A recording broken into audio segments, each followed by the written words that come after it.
see you're the greatest example to man. Whenever you make a promise, you always come on through. It's amazing how this world's gone wrong. You still cause the sun to shine. Your love is there no matter what we do. In spite of what I've done, and all that I've been through.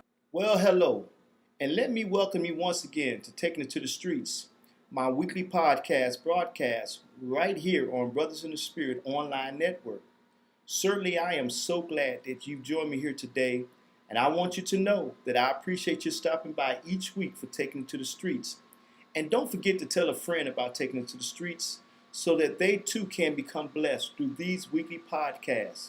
And let me say this, if Brothers in the Spirit ministry has been a blessing to you, please become a blessing to this ministry through your financial giving. You see, when you donate to this ministry, you help us to take and spread God's love to someone who's in need of a hope. Thank you in advance for what you can give. Well, today I have another encouraging message for you. Let me ask you a question. Have you ever gotten to a place in life where the cares of life just seem to have taken its toll out on you? Anything someone said seemed to have been bad timing. The cat meowed at the wrong time. The dog barked and woke you up. Every car passing by in the neighborhood was too loud. You became frustrated at your barber because he wasn't moving fast enough for you. You became upset with the grocery store because they were out of your favorite juice.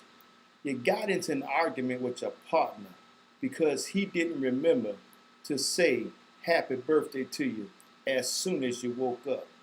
Everything seems to be working your nerves. Well, today I have an inspiring word, and I feel it will speak healing to your soul. And it's entitled, Staying Positive While Facing Negative Oppositions. I tell you what, come on and join me in today's podcast. Are you someone who's had a difficult time forgiving someone who's wronged you? Do you find yourself going on the attack when someone mentions anything about your weight? Maybe Cupid can't even pierce your heart with a new love because the memory of an old bad relationship is still occupying that space. Even though the scenarios are different, the final outcomes are still the same. Moving forward is such a difficult challenge. But did you know the enemy of life used tactics like an unwillingness to forgive, low self-esteem and self-worth, and brokenheartedness to keep us from moving forward in our daily agendas, reaching our set goals, and finding a brighter future for ourselves? You see, when we're preoccupied with past hurt, disappointment, and resentment, it causes us to be robbed of the joy and divine blessings that God has purposed and designed for our lives. But still, why is it so important that as a Christian, you remain positive in your outlook to life? You see, when life seems to have dealt you a bad hand, it's so easy to become frustrated or angry. But keeping a positive outlook on life is essential for reaching those goals you've set for your life, staying connected to others, and keeping a good attitude towards life itself.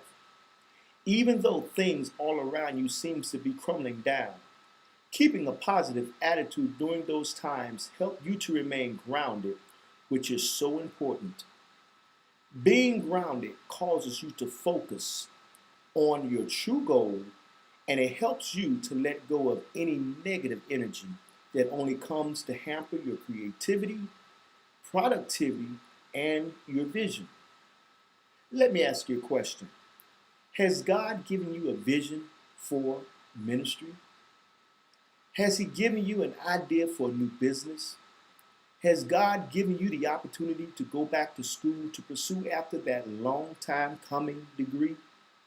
Has the door of opportunity begun to open for a new career? Do you feel good about another opportunity to start dating, with the hopes of finally finding that significant other? Well, if your answer is yes to most, if not all of those questions, then hopefully you're now starting to understand the drastic need for you to remain positive in the midst of life's challenges. For the Bible clearly tells us, no weapon that is formed against thee shall prosper, and every tongue that shall rise against thee in judgment thou shalt condemn. This is the heritage of the servants of the Lord, and their righteousness is of me, saith the Lord. And that can be found in Isaiah, the 54th chapter, verse number 17. Now hear me out.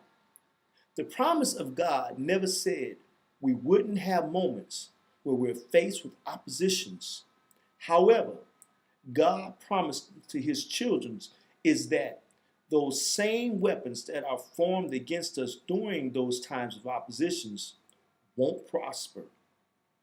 Let today be the day that you choose to move forward with a positive outlook on life. Stop focusing on what you don't have and begin to be thankful for the things you've already possessed. Don't complain about where you feel you should be by now in life. However, begin to be thankful for where your life is right now versus where it was a year ago. Be thankful for life itself, along with the lessons of life. For it is lessons like those that's training and developing your character into the person that God created you to be. Don't compare your success by what you see in others, because success comes in many different forms. What are important isn't where you are right now, but where you will be when God is finished developing you. And remember, that great city called Rome wasn't built in a day. Therefore, your greatness won't be either. Every day, take the time to celebrate who you are, what you were created to be, and most importantly, whose you are. If you do so, you'll be glad you did.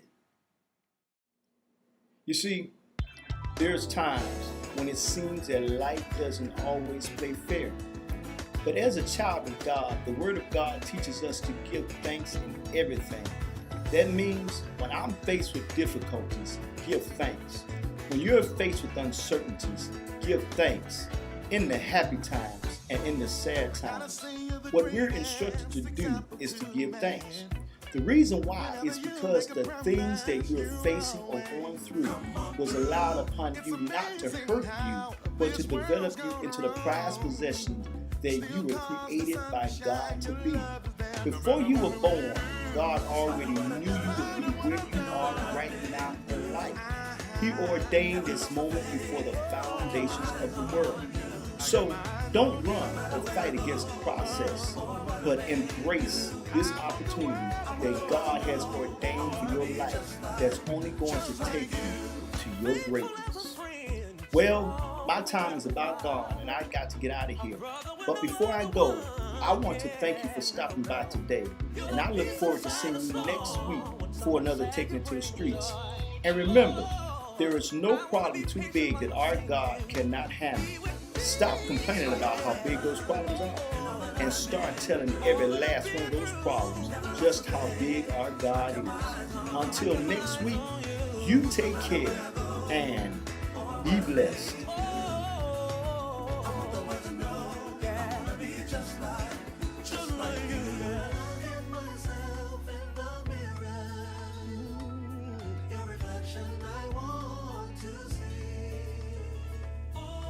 Then this world would be better, so I need